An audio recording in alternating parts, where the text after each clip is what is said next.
সিরাজগঞ্জের দুটি পয়েন্টে বিপদসীমার উপর দিয়ে বইছে যমুনা নদীর পানি।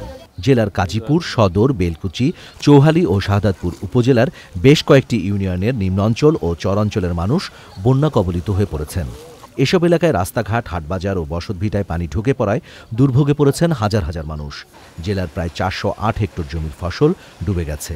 কামাই কাজি করা কষ্ট, গরু ছাগল পালা কষ্ট, বাজারঘাট করা কষ্ট, চলাফেরা করা কষ্ট, খাওয়া দাওয়া, এই যে পানি টিউবওয়েল পর্যন্ত তলা যাইতেছে।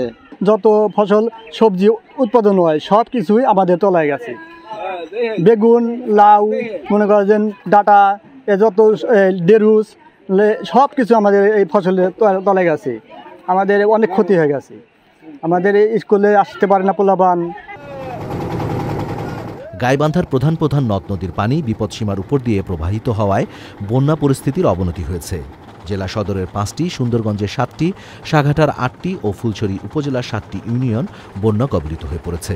ব্রহ্মপুত্র, যমুনা ও ঘাঘট নদীর পানি বাড়ায় চর ও দ্বীপচরের প্রায় 29,000 পরিবার পানিবন্দী হয়ে চরম দুর্ভোগে পড়েছেন। বাড়িঘর অনেক ভাসে গেছে, আবার গরু ছাগলের খুব কষ্ট। হ্যাঁ, আবার আমাদের চলাফেরা মানে যানবাহন খুব সমস্যা, অনেক জিনিসপাতি নষ্ট হয়ে গেছে। আমাদের এখন খাই দিয়ে খুব সমস্যা হয়ে যাচ্ছে।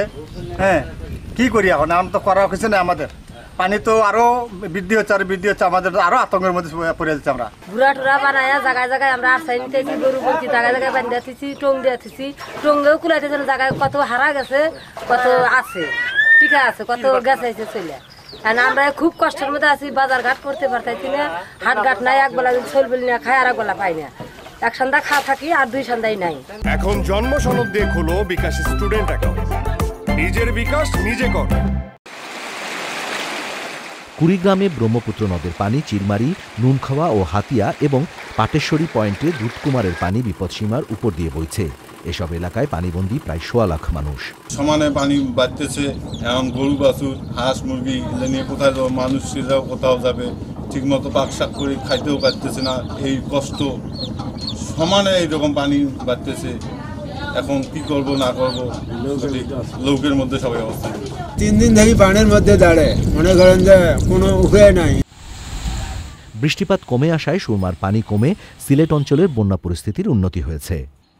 Rajib Ahmed, channel I.